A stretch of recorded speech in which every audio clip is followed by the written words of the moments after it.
As the barrister stuffed the case notes into a folder, Marshall asked, "How much is this going to cost?" "No concern of yours. The bill's been paid. You're a free man. What more do you want?" "I want to know who paid." "I'm not at liberty to say. Accept your freedom and be grateful. If you want something to worry about, prepare yourself for the press when you walk through that door."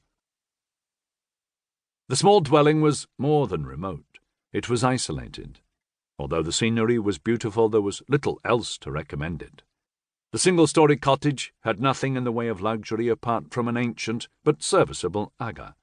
It was no place for the social-minded. For a hermit, it was ideal. The prospective tenant nodded approvingly. "It'll do. You understand the terms. If you leave your job, you have to leave the cottage." "I understand." "You're quite sure?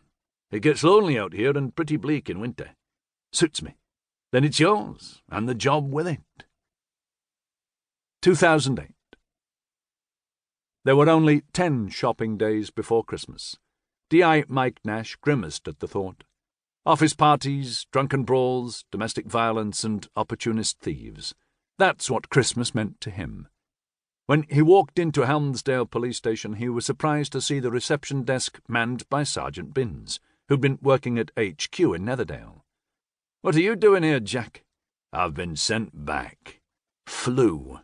"Who's gone down with it now?" "Almost everybody. Apart from you, me, and your visitor." "My visitor? Who?" "The chief constable, no less. She doesn't visit many of her officers."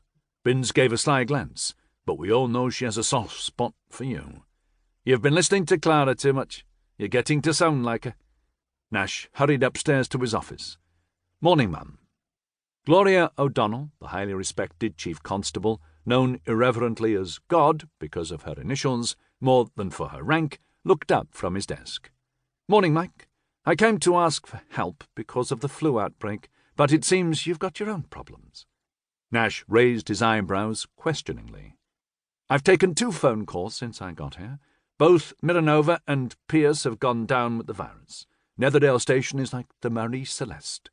You're the only CID officer in the area who's fit for duty.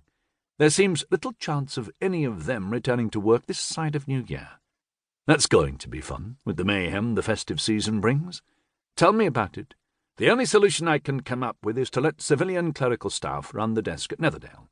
You'll have to make do with a community support officer here.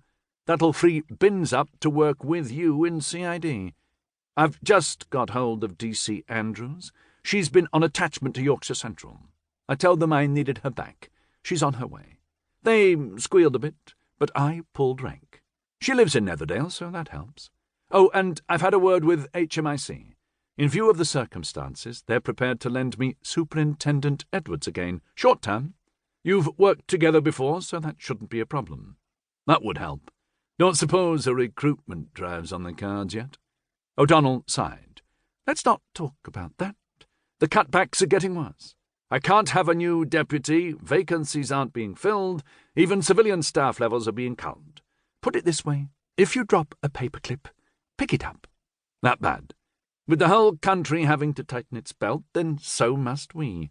With rising unemployment, there's bound to be a hike in the crime rate. But that carries no weight. We've to knuckle down and get on with it. It's not much, I'm afraid, but it's the best I can do for the time being." "That means Helmsdale has 4 officers. Edwards, me, Binns and DC Andrews, plus a rookie for the desk. I should be able to cope." O'Donnell paused before telling him the worst. "No, Mike, that's to cover Netherdale as well." The buzzing took on an angrier note as the chain made contact with timber. The process had been going on for 3 days. The pile of stacked lengths of wood at the edge of the clearing and the pale tops of the exposed tree stumps testified to the level of activity. The chainsaw operator paused. Despite the cold December wind, he was sweating from both the thickness of his quilted shirt and the effort. Wiping his brow, he transferred liberal quantities of sawdust from his shirt sleeve to his forehead.